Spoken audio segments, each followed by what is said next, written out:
Hi everyone, my name is Nicha Stapanukul. And I'm Tim Stephenson. We want to thank you so much for joining us today for our presentation about teaching young beginners remotely using simple technology. We are so grateful to the Francis Clark Center and the organizers of NCKP 2021 for allowing us to be here.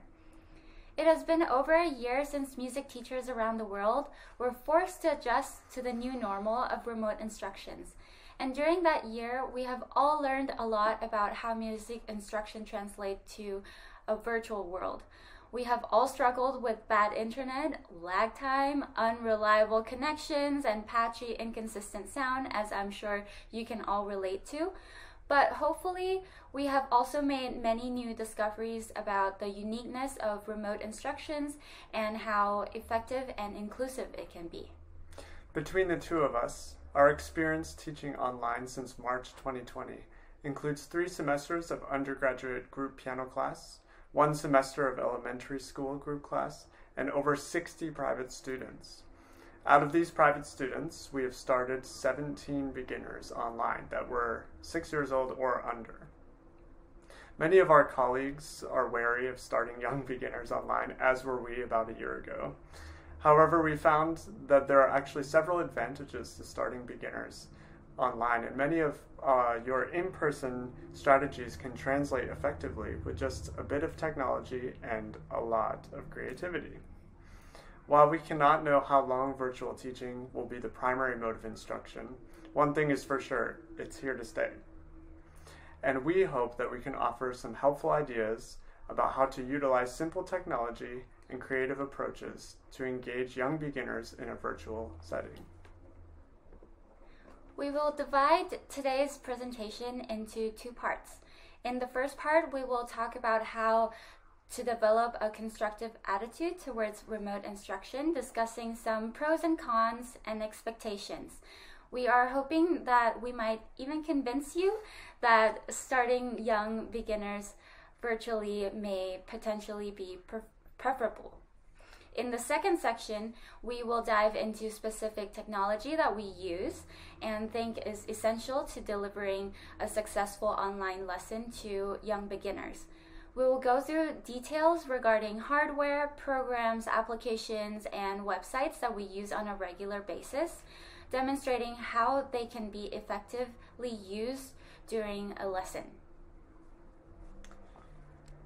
Now, bear with us here because we are about to discuss why we believe that remote instruction can be as effective or perhaps even more effective than our typical in-person setting. First, we need to acknowledge some of the setbacks. So let's get out our yellow legal pad and write out a pros and cons list. As most people like to hear bad news first, let's start with the cons list. Some of the most common complaints that we've heard about virtual teaching can be grouped into these 5 categories: poor internet connection, bad sound quality, lack of physical proximity, reduced interest for both parties, and lack of collaboration and spontaneity. So let's address these. Poor internet connection is unfortunately out of our control, although using an Ethernet cable drastically improves connection reliability, whether or not the student is also using Ethernet. Along the same lines, bad sound quality in virtual instruction is often the case, but it is important to realize that sound quality is really not the primary concern when teaching young beginners. As respectable musicians, it may seem unnatural to admit that sound quality doesn't matter that much. That statement is maybe controversial, so if you believe that sound quality is vital even at the early stages of instruction, you can opt for a bit of what is called asynchronous learning, asking the parents of young students to video record 1 piece each week that we can then listen to during the lesson. In that case, the quality is vastly improved, and it's also fun for the students to see themselves play. This is useful as they can listen to themselves and better understand the instructions that you're giving. The most obvious barrier with online instruction is that you're not in the same room with your students. The perceived drawbacks are a lack of personal connection and an inability to correct certain posture or movements physically. However, we found that students are quite open and comfortable when they're in their own home. I usually take a couple minutes here and there during the lesson for them to tell me stories when they pop up, then guide them back to the matter at hand. I haven't felt less connected to my students at all. As for being able to correct certain movements, I find that teaching online has challenged me to be more careful with how I word and explain certain things. It is 100% possible to get your students to understand a certain kind of movement with a combination of verbal explanation, visual demonstration, and guided instruction. Another common assumption about virtual instruction is that it's just not as fun for students or the teacher, which leads to shorter attention spans, distractions, and a lack of motivation. One thing is for sure, teaching online requires a lot more energy from the teacher, both planning-wise and within the lesson itself, and even more so with younger students. That being said, the extra effort definitely pays off. The second half of our presentation will focus on specific ways to diversify activities during online lessons using super simple technology. By utilizing these methods while considering that this younger generation has grown up with a lot of technology, as well as addressing any behavioral issues right away with the help of parents, we have found that even the youngest students can enjoy online learning. One thing that we do miss, and probably the most, about in-person lessons is the collaborative aspect of learning. Playing duets, singing along, clapping together, or dancing to the music. These things aren't really possible virtually and are probably the hardest adjustments to make as teachers, since many of us relied so heavily on these techniques as motivating tools, fun activities, and teaching moments. Of course, you can record yourself and sync it with a student's recording, but it's just not the same. While there is really no fix for this, we will demonstrate in part 2 that being creative with technology has led us to discover many other fun activities that we may never have tried when teaching in person. They may not fill the hole of collaborative learning, but with a mindset shift by the teacher, they can still achieve the same end results in a fun and interesting way. Okay, so some of the pros. As piano teachers, we have become accustomed to working under less than ideal circumstances, far before remote instruction became the norm. Not all of us are able to teach on beautiful instruments or have the ideal setup for piano instruction. And even for those of us who do, it's unlikely that our students have that perfect combination of high-quality instruments at home, musically supportive home environment, and a schedule that allows for serious study. What has always been inspiring about passionate educators is that they're resilient, capable of finding the best way to connect with and foster growth in their students, no matter the circumstances. And what has troubled us in the past year, or year and a half now, is the general resistance and poor attitude towards remote instruction. It's important to consider that if there are students who are interested enough to want piano lessons, even online, then the teacher has a certain responsibility to adjust and find ways to thrive in that setting, without focusing on all of the reasons why it's inferior. In many ways, this dwelling on the drawbacks of remote instruction is robbing students of quality education in the joy of learning. So, our aim today is to try and shift that attitude by offering potential benefits that remote instruction has to offer, that in many ways make it as effective and possibly more effective than in-person lessons.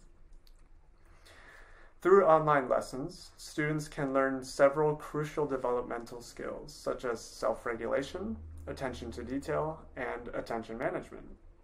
Since the teacher is not there to write notes on the score for them or to keep track of assignments, the students are naturally more engaged to find out what is expected of them. For young beginners, I have started the practice of having them write the date on every page that they are meant to practice for the week, as well as single words, depending on how old they are in their spelling abilities, single words on their music, such as steady, or smooth, or together. In order to move on to the next piece, they have to return with 4 check marks next to each of those words to show me on Zoom, and to show that they practiced at least 4 times throughout the week and also paid attention to those words. This is just one example that illustrates that while remote instruction requires more responsibility of the students, even the young beginners are certainly up for that task. Another unique opportunity that remote instruction has brought to light is the possibility of tangible evidence of progress. With in-person teaching, students are often given perhaps maybe 2 or 3 opportunities to perform, which acts as their big moment to be proud of their work they have accomplished. For some students, those big moments may actually present more pressure or more stress on them. However, when we're doing lessons online, there are several options and opportunities for showing progress throughout the year, such as sending progress videos during the week or recording a piece they've been working on each month. You can compile this onto an e-portfolio using either Google Drive, or if you want to make it fancy and exciting for them, you can use Google Sites. This way they can see how far they've come, and you get to celebrate the little victories, such as improvement in dynamics or articulation. A huge advantage of teaching remotely is its inclusivity. We have the opportunity to teach students from all around the world. The 2 of us currently have students across the United States, in Africa, and in South America. It's amazing what the internet can do for us. In addition, remote teaching can promote inclusivity through the design of instruction materials that reach a variety of different learners. Think about all your young students and how differently each of them learns. In person, you likely have to adapt your teaching from one student to another to a certain degree. But the huge benefit of online learning is that when done well, it forces the teacher to have an enormous variety of teaching tricks for each concept, which inherently promotes inclusivity. Young students are still in that developmental stage, and their cognitive levels vary greatly. This is a great opportunity to embrace universal design learning. It is a teaching approach that provides multiple means of engagement, representation, and expression, accommodating needs and abilities of all learners. In an online setting, we have to be ready to present them with a wide variety of learning methods using visual or auditory learning right off the bat. Even just visually, there are various ways you can teach one concept. Take rhythm, for example. You can demonstrate it and explain it. You can use symbols, you can have them draw it, and you can even create fun visualization activities and games. It allows your students to engage in the concept in multiple different ways, apply it in a variety of different settings, demonstrating their learning, and gain a deeper understanding of it. If you want to know more about universal design learning, I highly recommend visiting cast.org. That's CAST.org. To us, the greatest benefit of remote instruction is that it has made us more creative, attentive, engaged, and prepared teachers. The biggest learning curve of all was discovering how much preparation has to go into each lesson, especially when students are under the age of 6 years old. Between the 2 of us, we probably have over 500 pages of lesson planning notes just from this last year. Designing activities, detailing out exact pages that will be learned on certain days, and preparing specific materials that need to be sent to students ahead of time. While at first this felt like an extra burden, we ended up asking ourselves why we weren't doing this so thoroughly to begin with. Certainly our in-person students would have benefited 100-fold if we had put as much thought and attention into each lesson as we do now. And even during an online lesson, while the screen takes away the intimacy of physical presence, we both find that we are very highly engaged for every single minute of that lesson time. So certainly all of this takes a significant mindset shift for a teacher who is used to in-person instruction, as we all are. So that's what we're going to talk about next. What expectations should we have when approaching a young beginner via remote instruction? In order to take advantage of all the positive qualities of remote instruction for young beginners, we have to come to terms with a few key differences and enter lessons with a set of expectations about the realities of online learning. Firstly, I think that by now we all have noticed that when our students are playing, they can't really hear us. Especially with young students, when they are playing a piece, they are determined to play it through, from beginning to the end, because the pieces that they're playing are usually quite short. It's very unlike in-person teaching where you're able to say, wait, that's a wrong note. Like, let's fix that. You have to wait until they're done and go back and make corrections. But the trick is to be as specific as possible when you're giving your feedback. I usually say, find measure 15. What is the third note in your left hand? Once they correct it, I have them write it down in their book as a reminder. Then I say, now can you show me only measure 15? Emphasis on only. I'm very careful not to say, let's go from measure 15, or can you play measure 15? Usually with in-person lessons, we have the opportunity to see the parents at drop-off or during the lesson at some point. And so they're likely to tell us a little bit about how their child is doing. Like, Trevor fell down at the park today. One aspect of online teaching is that we have to pay extra attention to our students' mental health, because when we show up to a Zoom meeting, they pretty much just appear on the screen alone. So I'm very adamant about the camera being set up so that I can see the student's whole upper body, including their face. Usually a decline in interest shows first in their facial expression or their posture. So I pay very close attention to their body language. If on some days a student feels off, or for example, like oddly distracted or showing sudden signs of disinterest, I will take a moment to check in with them by asking questions like, how are you feeling? Or is there something on your mind? I understand that they're children, but children have their own baggage, and in order to continue effective instruction, we must be empathetic. If they don't want to talk about it, I don't press it, but I do mention gently to the parents later during our summary time at the end of each lesson. As we alluded to earlier, a necessity for online learning is that teachers must effectively adapt in-person strategies for remote instruction. This is especially true when teaching young beginners who require a variety of activities, games, visuals, and more to keep their attention during the lesson. In the next part of our session, we will show you our essential hardware, programs, applications, and more, and how we use them to engage young beginners during lessons. And guess what? If you already have an iPad and an Apple Pencil, you're good to go, because that's basically all we use besides our laptops. Today we will be demonstrating how we use them. However, these methods can be adapted to other tablets and stylus alternatives. Another must-have item is our overhead webcam, which you can see there, which has come in extremely handy with younger students. Here you can see the view from each of our setups, both front-facing cameras from the laptop and the webcam. We have different stands and they both work really well.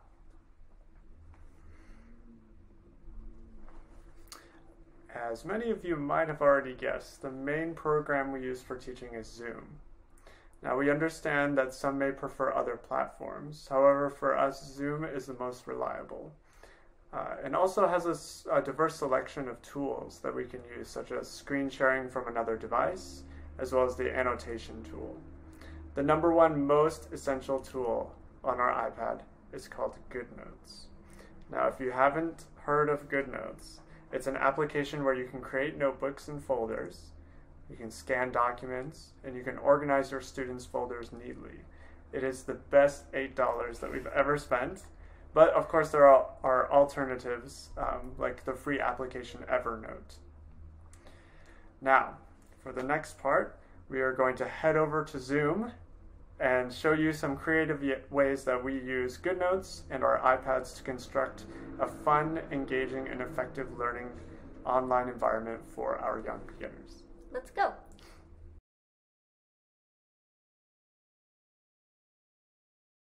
Okay. So we are here on Zoom now, and we've got our iPad and Apple Pencil. And if you have never used the screen share function on Zoom, there's this green screen share button, and then you can click here for iPad via AirPlay, or you can actually plug in your iPad through a cable to your laptop. And so once I click share down here, it will pop up on the iPad under screen mirroring. And once you click it, now what is on the iPad is being shown to your students through Zoom. So one of the challenges of remote instruction is that we are not in the room to make markings on our students' books. So even explaining where to look on the page for a 5-year-old can get really confusing. So we solved this by scanning our method books into GoodNotes. This is only for personal use, not to be sent to the student or distributed in any way. So then using the Zoom screen share feature, which I just showed you, we can pull up the page that we are working on and make markings. We can zoom in on important concepts and provide visuals of what we want them to mark in their own scores. This is extremely helpful when students are confused about what we want from them, or even what part we're working on. I can simply zoom in here and say, Jeremy, what note is that? Can you find it in your book? Great, now let's write quarter notes or beat one to remind ourselves what note this is in our practice this week. This is also super useful for marking formal elements in repertoire pieces and explaining how to complete pages in theory books. If you have multiple students in the same book, that's okay too. You can make copies of the method books that are exclusively for each student. That way, all of your markings for each student stay there, and you can go back to reference them and say, hey, wait, you know this. Look, we did it last week. You can show them the page. This is also a little bit silly, but for some reason, my young students absolutely love it when we finish a piece, and I say, really good job, and I give them a huge check mark, or maybe even multiple colored check marks, or 2 or 3 or 4 check marks. And it sort of acts like our virtual sticker.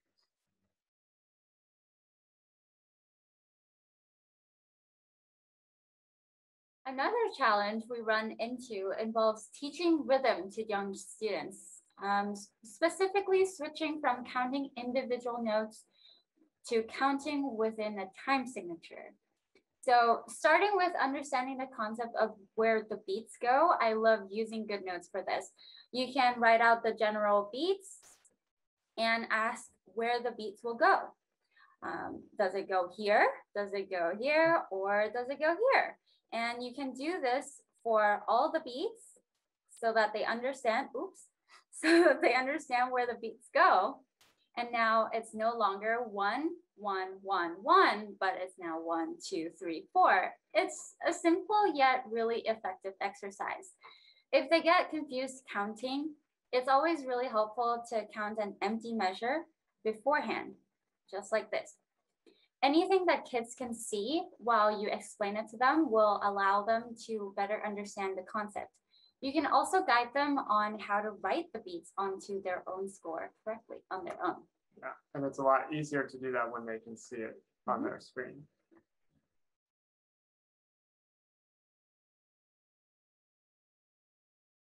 Complicated rhythms like eighth notes or dotted rhythms can be difficult to comprehend when learning a new piece. So I like to prepare for this before the lesson. If you know that your student will be starting a new piece with a difficult rhythm, it's much easier for them to transfer the correct rhythm to the piece when it's isolated from note reading first. Yes, they can just look at the piece and clap or tap the rhythm. However, I guarantee you that they are most likely distracted by something else on the page, like the notes or the text or this pretty picture right here. So this is really easy to do on your iPad. You create a blank page and you drag it across the screen to create a split screen.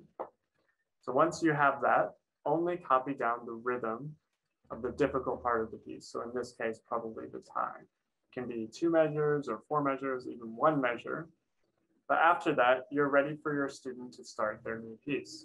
You can present them the option of whether they want to sing the rhythm, clap and count, or just tap. When you get to learning the piece as it's written, you can ask them first to find the rhythm that they just clapped and circle it.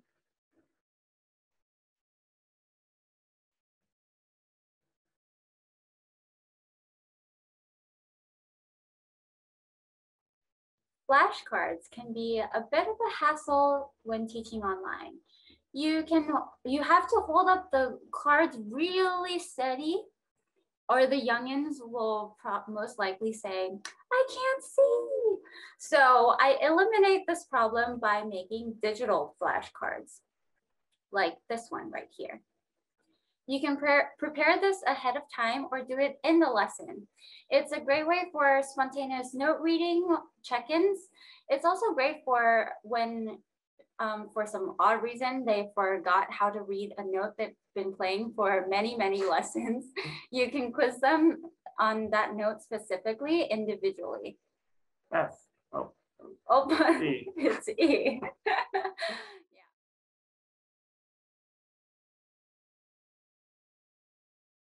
So this one requires a little extra help from the grown-ups at home. But if they're able to set up their device on the piano so that the young student can look directly at the screen, which is us, while they're playing, then you can use the thick pen in GoodNotes to block out parts of the score. This is helpful for sight reading and memorization. And it's really fun for the student because they can choose the color. And when they see the big pink worm going across the screen, it encourages them to look ahead and make sure that their sight reading is steady and consistent.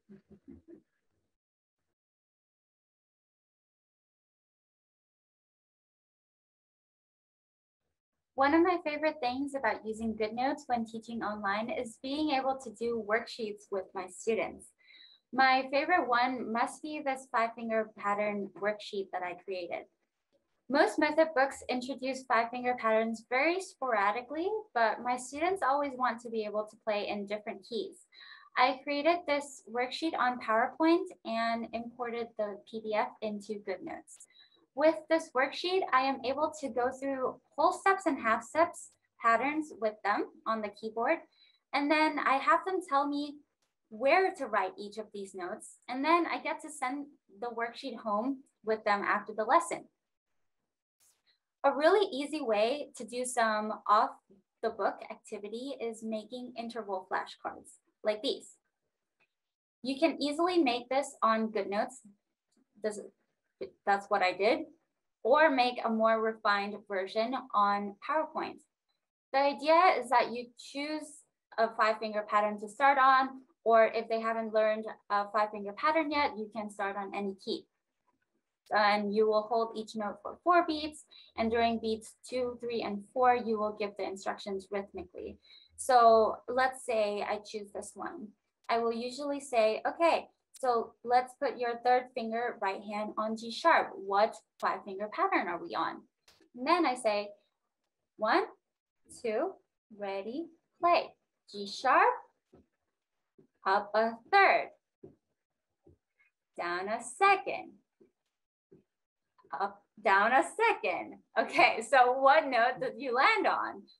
And it's great for keeping students engaged and keeping them on their toes. And my students love it. If you think of a great sight reading exercise or any exercise you want your students to do, but don't want to write it out all on GoodNotes like on a staff like this, I highly recommend using noteflight.com.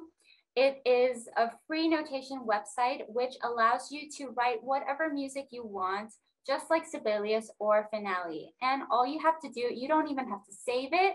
All you have to do is screenshot it to your laptop and airdrop it to your iPad. And it's simple as that. And it's a lot easier than Sibelius and Finale. Yes. That's the key. Yep. Mm-hmm.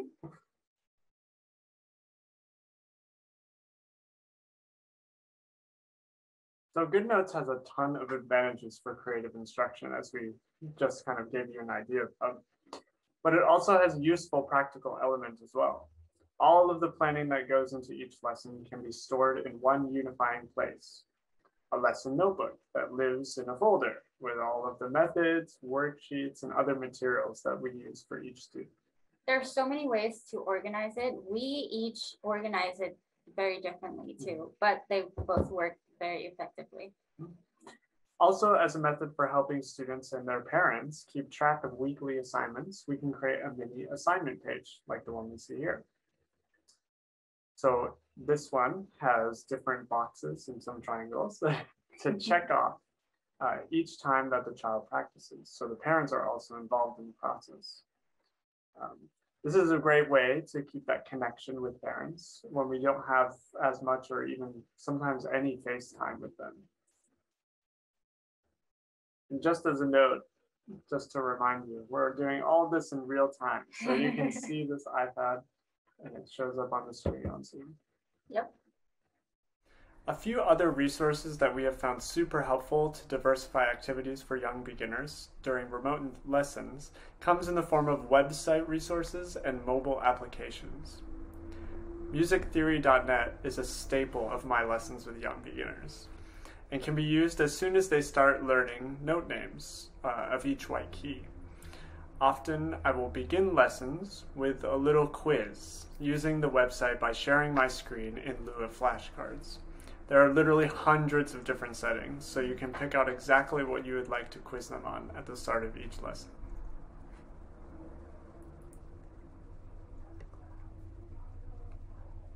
Rhythm Randomizer is a fantastic way to display basic note values for students to clap or play. And the fun is that neither you or they know which rhythm comes next. Once you click, a new rhythm will appear and you can choose exactly which note value should be used. Once young beginners have learned about 5-finger patterns, we use this website to improvise with them. We both have to follow the same rhythm, but use whatever notes we want in the 5-finger pattern. This sort of creative activity is very similar to the duets that we miss so much. We are making music together by having a musical conversation.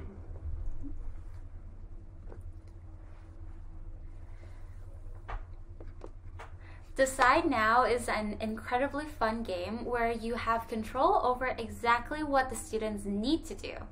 You can put anything in each of those wheels, play all Fs, play 2 quarter notes, anything you want. The students tell you when to spin the wheel or even when to stop the wheel, then completes their challenge. For added fun, we will sometimes use a different wheel like this one that has an extra challenge, like do it with your eyes closed, do it standing up, or play it while dancing. Whatever creative and fun things you think will work for your student. Music Tutor or Notes Teacher are both mobile applications that can be used to strengthen keyboard identification and eventually note reading. The app showed here is Music Tutor. Within both apps, there are timed games as well as graduated lessons that offer different paces for different learners. We often incorporate these apps into weekly practice with the help of parents. They are usually competitive with themselves, trying to better their last score, which works to the benefit of our lessons. Another interesting app is Arpeggio, which is exclusively an ear training program that has in-app dictations for all levels.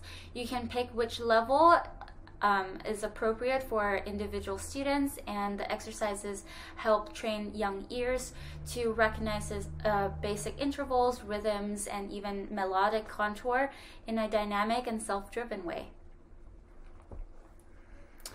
Lastly, we occasionally use Google Slides or PowerPoint in designing activities. When we were teaching in person, we used a lot of engaging games with imagery to motivate young students with a little extra pizzazz. Luckily, we can still do that with these interactive slides. For example, we have here a train track, with notes along the way that students need to play in order to collect the coins. But the trick is that the train will keep on moving, and they have to name the notes or play them or say whether they're skips or steps and yell coin to collect them before the train gets there.